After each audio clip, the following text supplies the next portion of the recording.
15절에서 35절까지의 말씀입니다. 약속의 말씀을 같이 저와 여러분들이 한 절씩 교독하시겠습니다. 함께 먹는 사람 중에 하나가 이 말을 듣고 이르되 무릇 하나님의 나라에서 떡을 먹는 자는 복되도다 하니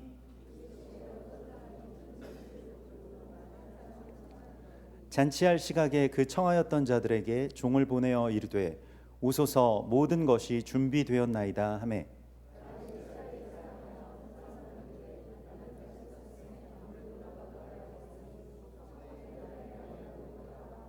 또 한 사람은 이르되 나는 소 5 겨리를 샀음에 시험하러 가니 청컨대 나를 양해하도록 하라 하고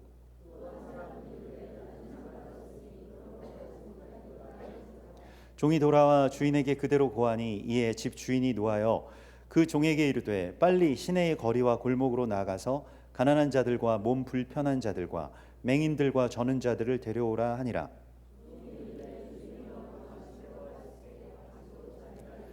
주인이 종에게 이르되 길과 산 울타리가로 나아가서 사람을 강권하여 데려다가 내 집을 채우라.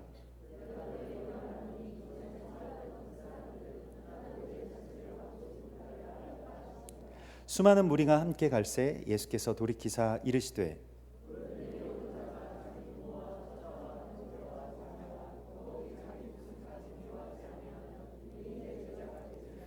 누구든지 자기 십자가를 지고 따르지 않는 자도 능히 내 제자가 되지 못하리라.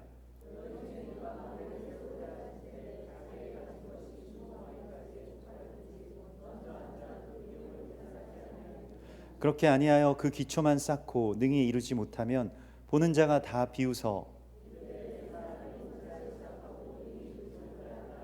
또 어떤 임금이 다른 임금과 싸우러 갈 때에 먼저 앉아 1만 명으로서 저 2만 명을 거느리고 오는 자를 대적할 수 있을까? 헤아리지 아니하겠느냐?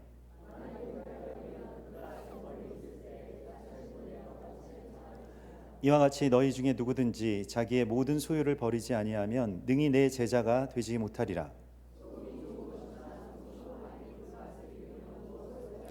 다 함께 땅에도 걸음에도 쓸데없어 내 버리느니라. 들을 귀가 있는 자는 들을지어다 하시니라. 아멘. 성경에서 우리가 여러 번 나누고 또 토라를 특히 토라와 또 이 구약 혹은 뭐 절기 이런 것들을 통해서 배우게 되는 것이 있는데 그게 바로 먹는 것과 예배하는 것이 연결되어 있다는 것입니다. 그래서 이스라엘 백성들은 같이 먹는 것, 하나님 앞에서 먹는다라고 표현하는 것이 오늘날 우리가 예배를 드린다라고 하는 것과 같은 말이었다는 것을 우리가 여러 번 나눈 적이 있습니다. 그래서 예수님께서도 유월절을 지키는 데에 그 우리가 유월절을 내가 너희와 같이 지키기를 원하였다라고 말씀을 하시지 않고 내가 너희와 함께 유월절 먹기를 원하고 또 원하였노라 이렇게 말씀을 하시죠. 누가복음 22장 15절에 내가 고난을 받기 전에 너희와 함께 유월절 먹기를, 그래서 유월절을 먹는다라고 이렇게 표현을 하는데 그게 바로 유월절 함께 예배를 드리는 것이죠. 함께 그 자리로 나아가서 뭐 우리가 절기를 지키면서 보게 되는 그 유월절 세데르 이걸 지키게 되는 것입니다. 오늘 함께 먹는다라고 하는 것이요. 함께 그 식탁에 둘러앉아서 먹는 자가 복이 있다라고 하시는 그 말씀이 지금 어떤 사람이 그 잔치 자리에서 예수님과 함께 식탁에 앉아서 그 먹고 있는 것에 대해서 너무너무 감격해서 이렇게 말을 하였습니다. 근데 그때 주님께서 하신 말씀이 이 잔치에 내가 많은 사람을 청하였지만 다 일제히 거절하였다라고 하는 어떤 한 잔치의 이야기를 우리에게 말씀을 하시죠. 여러분들은 먹는 게 좀 어떠십니까? 요즘에는 이렇게 뭐 그 먹는 걸 막 이렇게 권하고 많이 드시라고 하는 게 좀 실례인 그런 시대에 우리가 살고 있습니다만은 제가 처음 그 사역지에 이제 그 부교육자로 이렇게 갔는데 그 이튿날, 그러니까 뭐 별로 이렇게 처음 가면 별로 할 일이 없잖아요. 그래서 이렇게 가만히 이렇게 앉아 있다가 이튿날 굉장히 이제 큰 일이 났다고 막 목사님들이 막 부르시는 거예요. 그래서 뭐냐고 그랬더니 어떤 집사님이 그 목사님들 교역자들 식사를 대접하신다는 거예요. 그래서 그게 뭐가 큰일이냐고 그랬더니 가보면 안다고 그래가지고 밥 먹었냐 물어보시더라고요. 그래서 안 먹었다고 그랬더니 잘 됐다고 이제 가자 그래가지고 갔는데 이제 그 집사님이 중국집을 운영하고 계신 분이었는데 가끔 이제 1년에 몇 차례씩 이제 목사님들을 모셔가지고 뭐 그 이제 섬기시는 그런 분이었습니다. 그래서 너무 감사하잖아요. 저는 안 그래도 중국 요리 좋아하는데 막 중국집 사장님이 집사님이구나. 와, 이건 너무 정말 하나님이 너무 큰 복을 주셨다. 그래가지고 가서 먹기 시작하는데 거기 그 이제 담임 목사님도 그 이튿날 처음 본 거예요. 간날 뭐 어디 가셔가지고 그래서 이튿날 반갑다고 저 강대희 목사님입니다. 그래서 처음 인사를 하는데 담임 목사님이 그 몇 살이냐고 물어보시더라고요. 그래서 뭐 30 몇 살입니다 이렇게 물어봤더니 한참 많이 먹을 때네 그러면서 모든 그 요리의 요리가 무슨 이렇게 그냥 뭐 소자 대자 이런 게 아니라 막 이렇게 수북히 쌓여가지고 그 집사님이 계속 내오시는데 처음에 너무너무 맛있었는데 나중에 정말 막 미치겠는 거예요. 못 먹을 것 같은 거예요. 막 토할 것 같고. 그런데 계속 우리 젊은 목사님이 많이 드셔야 된다고 그러면서 모든 목사님들이 저한테 계속 막 다 몰아주시는 거예요. 그래가지고 먹기 시작하는데 제가 그때 이거는 질 수 없다. 이거 사역지에 처음 와서 주님께서 주시는 첫 번째 어떤 시련이고 고난이다. 이걸 내가 이겨내야 된다. 이렇게 해가지고 정말 그때 제가 지금 말씀드리지 않습니까? 제가 특공대 출신이라고. 근데 특공대 그 기억을 하면서 이걸 먹었습니다. 특공대에 가면 이렇게 그 행군을 많이 하는데 나중에 허기가 져서 나중에 꼭 쓰러지는 사람들이 있어요. 그렇기 때문에 그 병사들 사이에서 일종의 가혹행위이긴 한데 그 만두를 7봉씩 사가지고 와서 먹입니다. 막 이렇게 그 반합에다가 막 밥을 꽉꽉 채워가지고 그 몇 개나 먹는가 뭐 이런 거 신병들한테 테스팅하고 뭐 이래가지고 그래서 처음에는 너무너무 힘들었는데 이게 그 이 못 먹는 친구들은 못 먹는 병사들은 나중에 꼭 낙오하는데 낙오를 하면 또 이 더운 여름에 저희는 또 아주 되게 더운 지역이었거든요. 대구 그 근처 지역이어가지고 더운 여름에 작전 나가가지고 쓰러지면 걔 그 다 들어줘야 된다고 그래서 일단은 많이 먹여라 그래가지고 엄청 그 이 먹는 훈련이 되어 있었어요. 그래서 그때 그 정신으로 남은 음식들을 정말 맛있게는 못 먹었지만 어쨌든 다 먹었습니다. 다 배에다 채워놓고 그 마지막 하나까지 사실 보통 우리가 중국집에서 탕수육은 안 남기지 않습니까? 근데 탕수육 정도는 남기는 뭐 그런 분위기였어요. 어마어마한 요리들이 나왔기 때문에. 근데 탕수육 마지막 하나까지 다 집어넣고 그리고 이제 하나님의 뜻을 구했던 그런 기억이 있습니다. 근데 그러면서 이제 목사님이 그런 말씀하시더라고요. 이제 교구 사역을 할 텐데 신방을 가게 되면 성도분들이 이렇게 식사를 이렇게 대접을 하실 때가 많을 거다. 근데 그때 다 맛있게 드셔야지 자기 배부르다고 해서 뭐 이렇게 조금만 차려놓은 것도 거의 손도 안 대고 젓가락도 안 갖다 대고 그러면은 성도분들이 얼마나 힘드시겠는가 그 섬기는 그런 마음에. 그래서 실제로 대신방 기간이 되니까 뭐 하루에 7, 8끼씩을 먹어야 되더라고요. 그 짧은 시간에.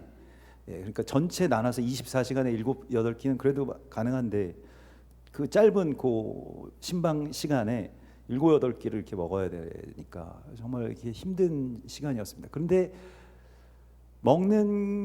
가서 이렇게 맛있게 먹고 또 교제하고 또 나누고 이런 것들이 하나님께서 주신 어떤 뭐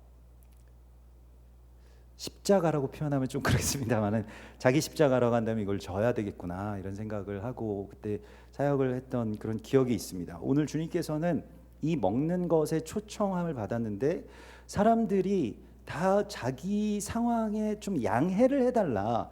그래서 일제히 잔치할 시각에 다 준비됐습니다. 이제 오시기만 하면 됩니다라고 전령을 보냈는데 다 일치하여서 사양을 하기 시작합니다. 여기에서 통일을 본 거예요. 우리는 못 간다. 그래서 청하건대 나를 양해하도록 하라. 이 대사가 다 각각 사정은 다 다른데 일치하는 말이었습니다. 그래서 나를 양해해 달라, 나에 대해서 좀 내 사정을 봐달라라고 하는 거예요. 그게 잔치에 가지 못할 이유였습니다. 이 음식을 먹지 못할 이유가 됐고요. 그래서 이게 그 나를 양해해 달라라고 하는 말이 파라이테오마이라고 해서, 헬라 말로 파라이테오마이는 여기서는 양해로 되어 있습니다만은 마가복음 15장 6절에서는 명절이 되면 백성들이 요구하는 대로 죄수한 사람을 놓아주는 전례가 있더니라고 할 때 요구한다는 뜻입니다. 자기 요구를 말하는 거예요.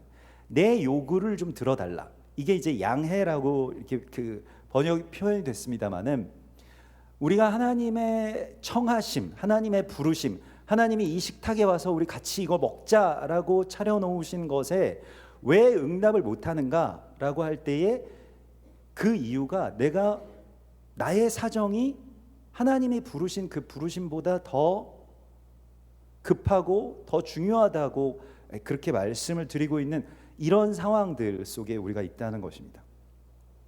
그래서 우리가 뭐 이제 이번 주부터 시작되는 토라 포션, 새롭게 시작되는 그 토라 포션의 내용을 보면 이 하나님께서 이스라엘 백성들에게 그 이름을 두시려고 택하신 곳으로 너희가 와라 이렇게 말씀을 하시고 있거든요. 너희가 아무 데서나 너희 소견에 옳은 대로 하지 말고, 신명기 12장 8절에 보면 너희가 전에는 각기 소견대로 행하였거니와 거기에서는 그렇게 하지 말지니라고 말씀을 하시면서 제일 처음으로 명령하신 게 무엇이냐면, 그래서 너희는 아무 데서나 너희 살고 있는 곳에서 예배드리지 말고 나에게로 와라, 그러니까 네가 와라 이렇게 말씀을 하시고 있습니다. 하나님께서 우리에게 오시는 것이 성경에서 나중에 이제 이어지게 되는 산당 신앙입니다. 이게 산당은 허물지 못하였더라 이런 말이 있거든요. 하나님을 잘 믿는 것 같은데 그 미묘하게 방향이 항상 나의 양해를, 나의 요구를 하나님이 들어주시는 것이 하나님을 믿고 하나님께 응답받는 전부라고 이렇게 생각하는 그 신앙이 바로 산당 신앙이거든요. 근데 신명기에 보면 이게 뭐 신학적인 용어로는 중앙성소 사상이라고 해서, 예루살렘에 내 이름을 두려고 택한 곳에 내가 원하는 시간에, 내가 정한 시간, 그 모에딤이라고 하는 게 절기인데 하나님이 정한 시간을 말합니다. 내가 가능한 시간 말고요. 우리가 정말로 중요하고 또 정말로 사랑하는 분과 함께 뭐 어떤 약속을 잡는다라고 할 때 뭐 언제 시간 되세요? 저한테 뭐 얼마 전에 누군가가 물어보시더라고요. 그래서 언제든 된다고 그랬더니 거짓말 말라고 막 바쁘신 것 같은데 막 그렇게 말씀을 하시더라고요. 그래서 언제든 뭐 어떤 말씀을 하시든지 간에 뭐 물론 뭐 그 예배가 있는 그 주말에는 좀 어렵지만은 언제든 가능합니다라고 이렇게 말씀을 드렸더니 그분이 굉장히 기뻐하시더라고요. 우리가 그 하나님께서 자기 이름을 두시려고 택하신 곳에 자기의 때에 우리가 나오는 것이 바로 우리의 이 요단강 건너서의 신앙입니다. 그러니까 다음 단계의 신앙을 우리에게 말씀을 하시고 있는 것입니다. 전에는 내 입장에서 하나님 저 양해 좀 봐주십시오. 제 입장 좀 생각해 주십시오. 저의 요구를 들어주십시오. 나의 요구를 들어달라라고 하는 어떤 그런 신앙에서 이제는 주님께로 나아오는 것. 그래서 매년 세 차례씩, 그것도 가장 어려운 시간입니다. 하나님께 나아가기가. 왜냐하면 굉장히 바쁘고 또 전에는 좀 뭐 힘들고 어려워서 하나님 좀 찾고 싶다가도 되게 많은 것들을 그 추수하고 뭐 일도 많고 그걸 또 팔아야 되고 뭐 이런 여러 가지 것들이 있을 때에 항상 하나님께서는 나에게 나오라고 말씀을 하셨거든요. 하나님께 나아가는 것입니다. 그래서 우리가 자기 입장에서 떠나서 하나님의 초대에 응할 수 있는가라고 하는 것에 대하여서 주께서 우리에게 묻고 계십니다. 그러면서 오늘 주님께서는 마치 이러한 것이 잔치에 나아가는 사람처럼 혹은 전쟁터에 나아가는 병사처럼 우리가 설레는 마음으로, 기대하는 마음으로, 또 기쁜 마음으로 여기에 함께 나아가야 한다라고 하는 것을 말씀을 하시죠. 신명기에 보면 이렇게 일제히 사람들이 어떤 것을 거부하고 주의 잔치를 거부하고 주의 예배를 거부하는 그러한 경우가 나오게 되는데 신명기 20장에 나오는 말씀입니다. 근데 신명기는 사실 그 요단강을 건너기 전에 이스라엘 백성들이 이와 같이 쫙 다 모였어요. 그러면 우리 뭐 고대 전쟁 영화 같은 거 좋아하시는 분들은 갑자기 왕이 뭐 혹은 뭐 어떤 그런 그 장군이 이렇게 딱 일어나서 병사들의 사기를 막 일깨우잖아요. 너희가 영국이다 뭐 이러면서 뭐 같이 일어나서 싸우자. 막 여기서 우리가 지면 뭐 가족들이 다 포로가 되고 뭐 이런 식의 어떤 그런 이야기들이 신명기의 이야기거든요. 근데 신명기에서 그런데 너희 하나님 여호와는 너희와 함께 행하시며 너희를 위하여 적군과 싸우시고 구원하실 것이라 그러면서 일어나라 나가라 막 이렇게 그 이 전쟁에 막 아주 투혼을 불사르게끔 막 불을 붙이는데 그때 뒤 이어지는 말이 그런데 지휘관들은 백성들에게 새 집을 건축하고 낙성식을 행하지 못한 자가 있느냐? 그는 집으로 돌아갈지니 전사하면 타인이 낙성식을 행할까 하노라. 포도원을 만들고 그 과실을 먹지 못한 자가 있느냐? 계속 묻습니다. 약혼하고 장가를 들지 못한 자가 있느냐? 계속해서 묻습니다.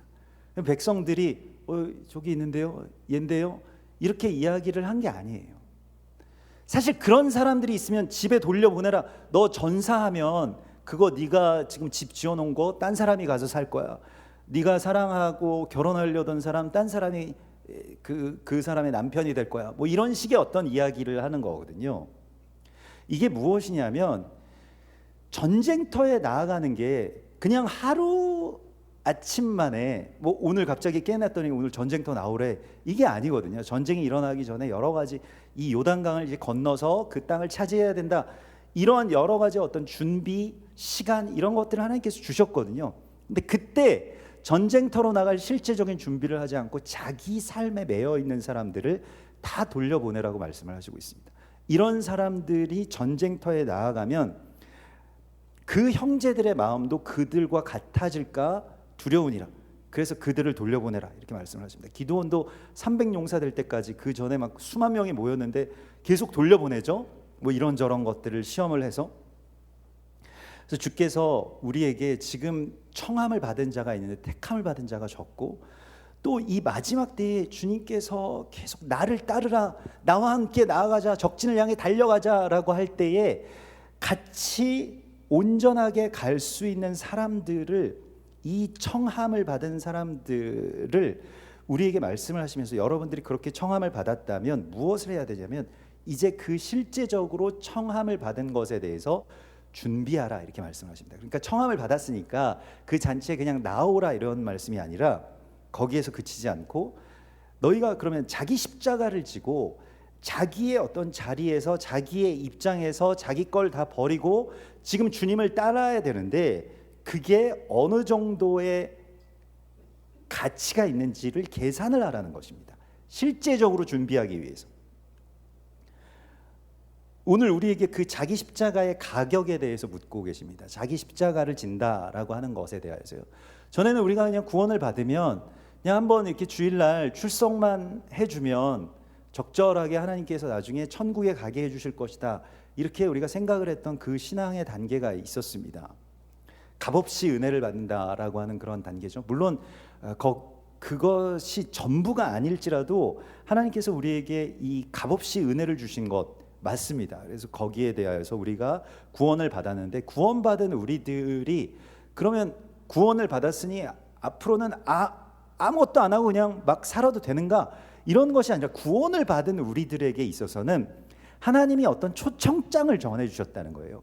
그게 바로 온 열방을 또 이스라엘을 구원하기 위한 용사로서의 초대를 하나님께서 여러분들에게 주셨다라고 말씀을 하시고 있습니다. 여기에 대하여서 응답할 준비를 하라고 말씀하십니다. 실제적으로 계산을 해보라고 말씀을 하시고 있는 것입니다.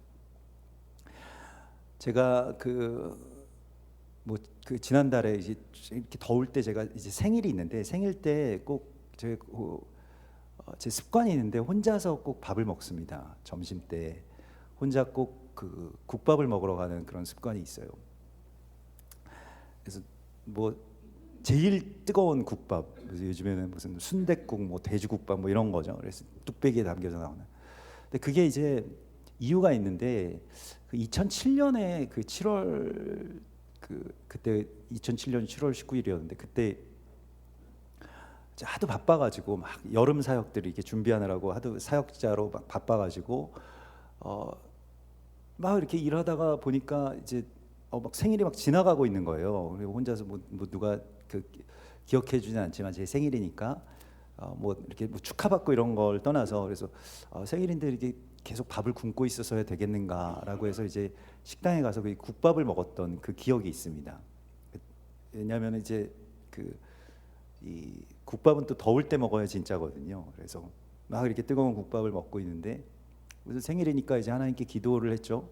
하나님 제 생일인데 하나님을 위해서 이렇게 열심히 일하다가 뭐 무슨 뭐 축하 뭐 파티 뭐 이런 거는 못 하고 그냥 제가 이렇게 혼자서 이렇게 국밥을 먹습니다. 근데 하나님이 뭔가 엄청난 생일 선물을 주실 것 같은데 주시면 제가 잘 받겠습니다. 이렇게 기도를 했어요.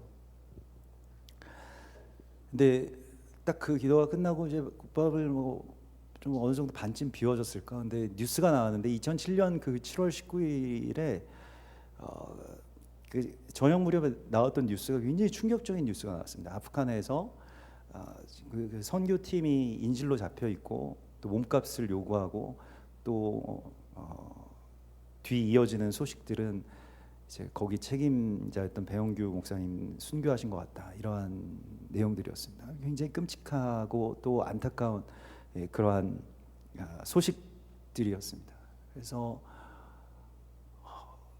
계속 그 기간 때 2007년 그 여름 그 7월 이후에 그 여름에 엄청 많이 뭐 여러분들도 기억나시는 분들이 있습니다만은 이제 그게 엄청난 비방으로 이제 교회 선교 또 아프간 팀들 이거 다 완전히 뭐 나라를 팔아먹은 어떤 그 중범죄자처럼 이렇게 여론들이 그렇게 가기 시작하고 왜 나라에서 가지 말라는 곳에 억지로 가서 사람들을 개종시키는 그런 선교를 하려고 하느냐. 기독교 정말 잘못됐다, 뭐 이기적이다, 뭐 이렇게 돼서 뭐 엄청나게 이제 오히려 비방이 우리에게 그걸 잡고 인질 삼은 탈레반이 문제지 우리가 문제인가 뭐 이런 생각이 드는데 아무튼 그때 그렇게 흘러갔습니다. 그때 이제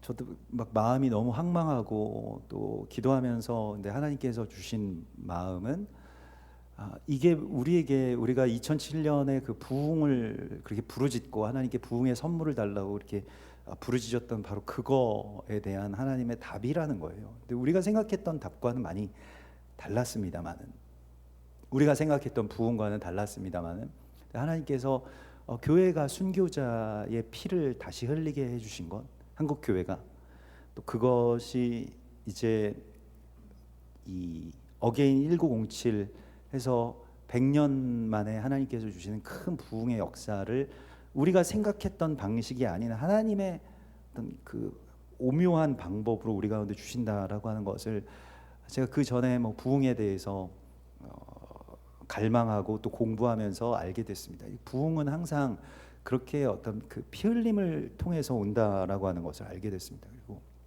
하나님께서 그 순전한 우리 배용규 목사님의 순교자의 피를 통해서 하나님께서 놀라운 부흥을 행하실 것인데 거기에 대해서 제가 기도했던 것과 같이 너에게도 그런 선물을 주신다 이런 응답을 주셨어요. 그래서 감사한 마음으로 정말 그 어떤 슬픔이 아니라 감사한 마음으로 또 그 추모가 아니라 하나님이 주시는 어떤 생명의 어떤 시작의 지점으로 그렇게 기억을 하고 또 그렇게 생각을 하고 있습니다. 뭐 공교롭게도 뭐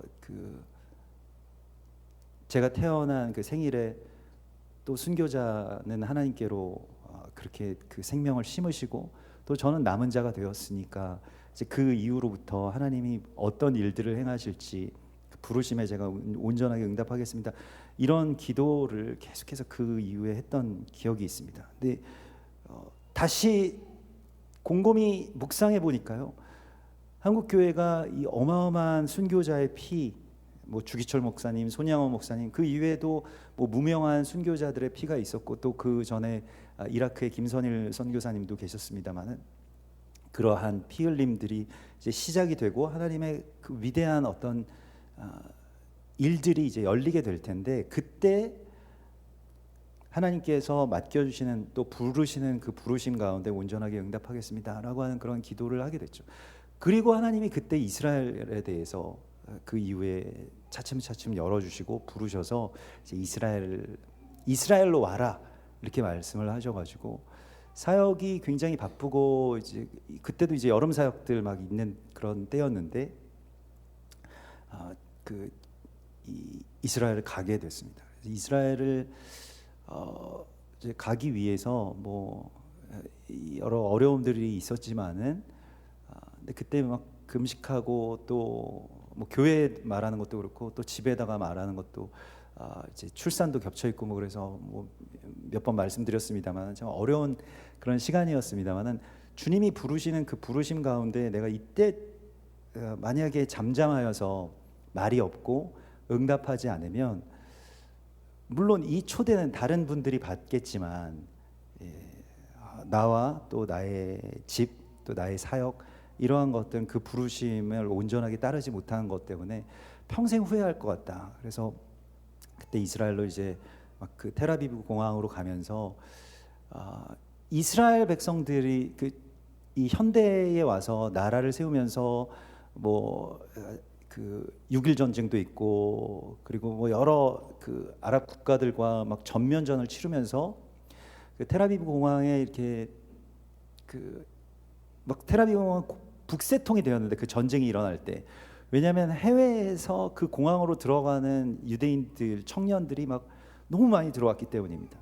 근데 그때 이제 인터뷰한 그 외신 기자가, 이거 지금 전쟁 나서 당신 여기 참전하면 죽을 수도 있는데 왜 들어왔느냐, 그냥 미국에서 살지 왜 여기까지 들어왔느냐라고 하니까, 내 자녀들이 1973년에 그날에 어디 있었냐고 아버지는 그렇게 물었을 때, 내가 거기에 같이 너희를 위해서 내 목숨을 걸고 싸우고 있었다라고 이야기를 하고 싶다고, 그런 뭐 인터뷰도 기억이 나고요. 그래서 하나님께서 지금 우리에게 자기 십자가를 지고 주님을 따르라라고 하실 때에, 그 십자가의 계산법을 우리에게 말씀을 하시면서, 우리가 그냥 십자가를 그냥 내가 그냥 뭐 마음으로 집니다, 말로 집니다, 이런 것이 아니라 실제로 삶에 있어서 십자가를 지는 것이 어느 정도의 비용이 들어가는지에 대해서 계산하라. 그래서 그 뒤에 이어지는 말씀이 이제 중요한데, 오늘 주님이 우리를 부르셨으면 그 부르심에 우리가 나아갈 때 어느 정도의 대가를 지불해야 되는지에 대해서 계산하고 나오라고 말씀을 하시고 있습니다. 오늘 누가복음 14장 28절에 너희 중에 누가 망대를 세우려고 하는데, 어떤 탑을 높이 세우려고 할 때 그 탑을 끝까지 세울 수 있는 비용을 계산하고 세우지 않겠느냐, 중간에 그냥 하다가 멈추게 되면 비웃음만 살 것이다 라고 말씀을 하시고 있죠. 이 통일이라고 하는 것도 그렇고요, 결혼이라고 하는 것도 그렇고요, 뭐 출산이라고 하는 것도 그렇고요, 다 비용이 드는 이야기들입니다. 굉장히 좋은 일이긴 한데 비용이 많이 들어가죠. 그래서 비용을 계산을 해봤더니 이거 너무 손해되는 일이더라. 그래서 지금 출산도 안 하고 결혼도 안 하고 통일도 안 하고 있는 거 아닙니까?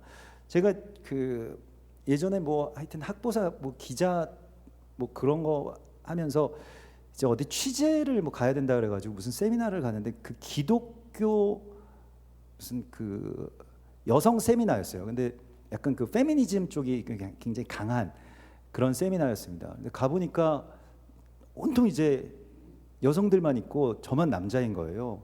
그래서 좀 무서운 분위기도 약간 살기가 있고, 그래서 뭐 거기서 그 강의하시는 분이, 세미나 이끄시는 분이, 아니 지금 남자들이랑 여자들이랑 결혼을 해가지고 이 비용을 다 통계적으로 사회적으로 계산을 해봤다는 거예요. 평균적으로 평균 소득에 있는 이 남녀가 결혼을 했을 때 여성들이 얼마나 손해를 보는가. 그랬더니 어마어마하게 손해를 보더라고요.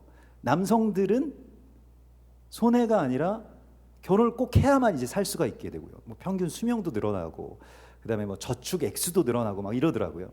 남자는 결혼을 하면 이득인데 여자는 그것보다 훨씬 더 손해가 많다. 그래서 이거 결혼해야 되겠느냐. 이거 막 유일하게 제가 남자니까 저한테 막 뭐 손가락질하면서 그래서 그 최대한 그럴 때는 이제 또 겸손한 표정을 또 지으면서 정말 평생 감사하면서 살겠습니다. 이렇게 그냥 말씀드렸어요. 근데 그때 이제 배운 게 뭐냐면은 제 아내가 저와 결혼을 하면서 엄청난 손해를 봤구나. 거기에 다 제 아내가 해당되는 거예요. 경력 단절됐지, 아이를 출산하면서 또 뭐 정말 잘 다니던 회사도 또 그만뒀지. 뭐 남편이 또 뭐 잘 도와주지도 않으니까 또 집에서 가사일이 이제 힘들지. 뭐 이런 여러 가지 것들을 생각하면서 이 평생 이분한테 고마워하면서 살아야 되겠구나. 그런 생각을 했습니다. 근데 실제적으로 우리가 어떤 것에 대해서 계산을 할 때 주님께서는 우리가 그것에 대해서 비용을 지불하면 그 비용과는 비교할 수 없을 만한 가치를 우리 가운데 주시는 것, 그걸 깨닫는 게 예배거든요. 우리가 그걸 알아야 결혼도 하고 출산도 하고 통일도 할 거 아니겠습니까? 하나님이 지금 우리 가운데에 주실 것에 대해서 이거는 사실은 그 계산법이 틀린 거죠. 돈으로 환산을 해서 돈만으로 계산을 한다면 이거 나한테 손해인데 이래서 지금 안 한다라고 하는 것은 돈과는 도저히 바꿀 수 없는 어마어마한 그러한 이 가치를 그냥 놓쳐버리는 것이잖아요. 네. 그래서 이제 우리에게 우리가 어디로 싸우러 나아가거나 어떤 탑을 짓거나 어디로 하나님이 우리를 부르신 그 부르심에 대해서 우리가 지불할 어떤 대가가 있는데 그 대가를 반드시 지불하고 너희는 나에게로 와라. 그러면 그거와는 비교할 수 없는 어마어마한 하나님의 그 갚으심이 우리 앞에 있다라고 하는 것을 깨달으라고 말씀을 하십니다. 이게 천국 백성들의 지혜거든요. 천국은 마치 그 가치를 알아낸 사람의 이야기 아닙니까? 그게 어마어마하게 대단한 거구나. 이걸 알아낸 사람의 이야기 아닙니까? 근데 자기 입장에서 계속 하나님 저는 이렇고 이게 부족하고 이걸 저한테 주셔야 되고 이런 것에서 사실은 떠나기 시작하면서부터 하나님의 나라가 열리게 됩니다. 실제로 가정에서도 뭐 자녀와의 관계에서도 직장에서도 뭐 장사를 하건 무슨 뭐 학교에서 뭐 강의를 하건 무엇을 하건 간에 자기 입장에서 상대방에게 계속 무언가를 요구하는 어떤 습관에서 벗어나지 못한 것은 무엇을 해도 잘 안 됩니다. 그렇지 않겠어요? 음식점에서도 내가 맛있는 걸 하는 게 아니라 많은 손님들이 맛있는 걸 해야 되잖아요. 내가 나의 입장에서 계속해서 누군가에게 요구하는 그 삶의 결을 그 방향을 바꾸기 시작하면서부터 하나님의 나라가 시작되더라는 것입니다. 그래서 하나님께서 이스라엘에 대해서 말씀하실 때 사실 이스라엘 뭐 통일, 뭐 결혼, 출산 이런 거 다 마찬가지죠. 내가 막 그렇게 원하는 건 아니잖아요. 근데 하나님께서 원하시는 그 원하심 가운데 하나님이 부르시는 부르심 가운데 내가 온전하게 응답하게 되고 나아가게 될 때 하나님이 우리에게 그 가치로 헤아릴 수 없는 어마어마한 것들을 주신다는 것을 하나님 말씀하십니다. 단 그것에 대하여서 우리에게 실제적으로 지불해야 될 것을 계산하라고 말씀을 하십니다. 삶에 있어서요. 근데 그것을 안 하고 못 하고 그건 엄두를 못 내기 때문에 우리가 그 다음 단계로 들어갈 수 없음에 대해서 하나님 오늘 예수와께서 우리에게 분명하게 말씀을 하시고 있는 것입니다.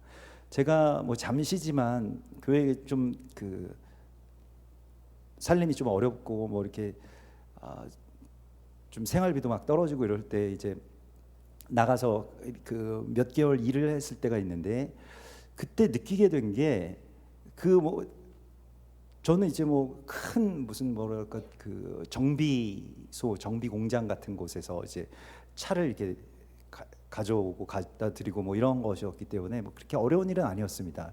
낮 시간에만 좀 하면 되겠거니 하고 생각을 했는데 가서 일을 하다 보니까 그곳에서 같이 일하고 있는 분들이 이 밥벌이라고 하는 거에 대해서 굉장히 신성하게 생각하면서 일을 한다는 걸 알게 됐습니다.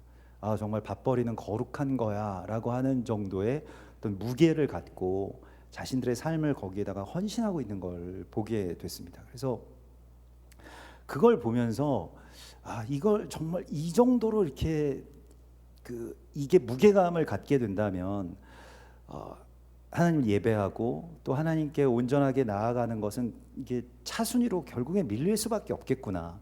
결국 점점 그 직장을 다니면서 같이 예배를 하고 사역한다는 게 처음에는 되게 쉽게 느껴졌거든요. 이거 뭐 별일 아닌데 뭐 잠깐 낮에 나가서 뭐 이렇게 일하고 들어오면 되겠구나.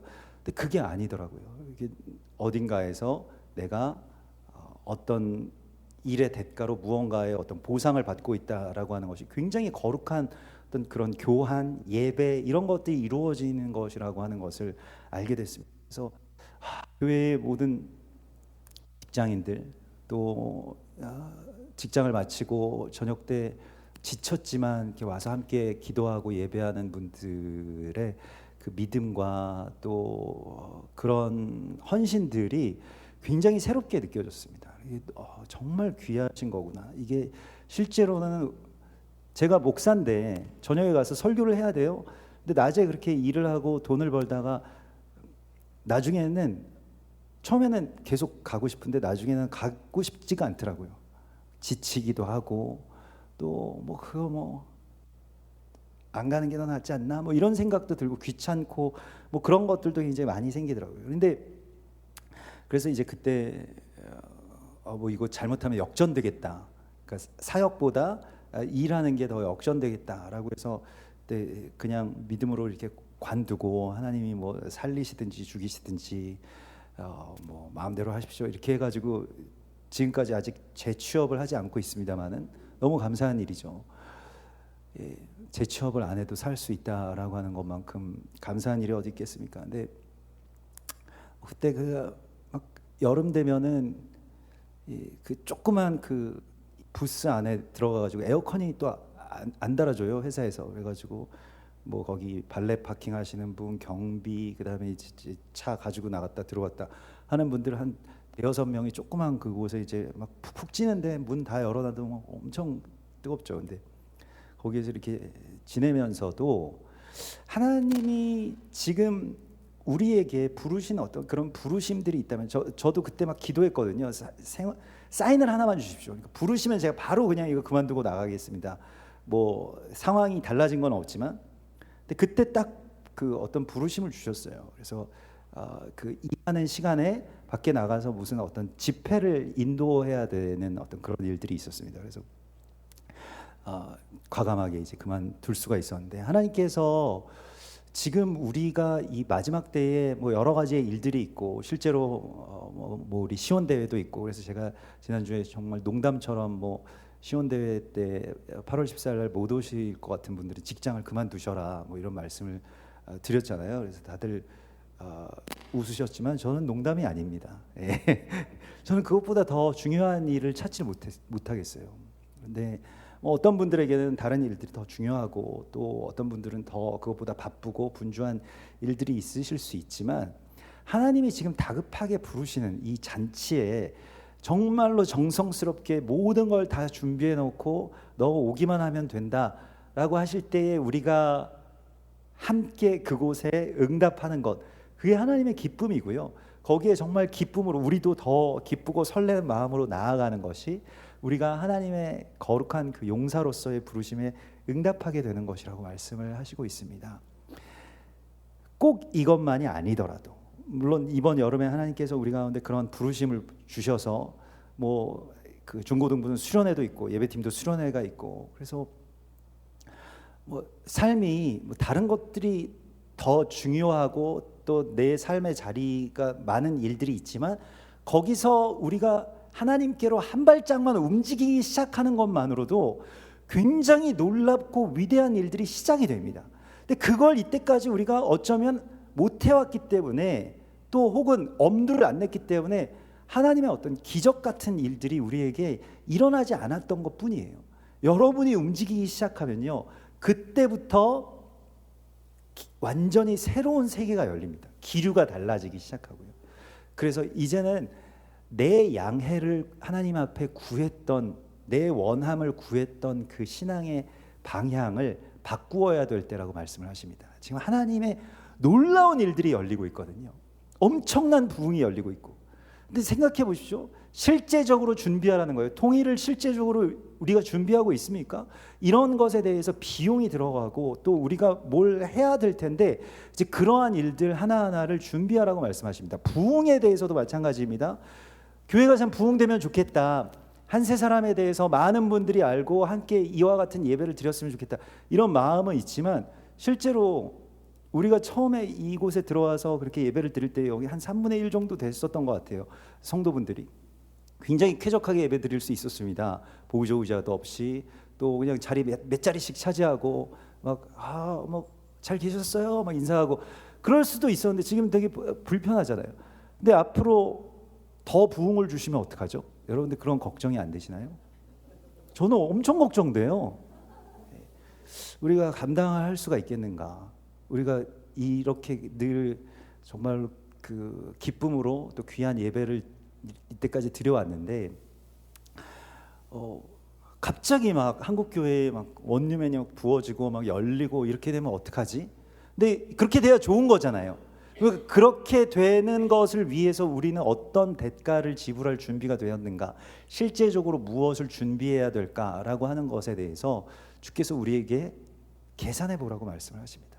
뭘 어떻게 해야 될지에 대해서 우리에게 준비해야 될 때입니다. 하나님이 우리에게 통일을 주시고 부흥을 주시고 원유맨을 열어주시고 지금 이러한 때가 되었거든요. 때가 다 찼어요.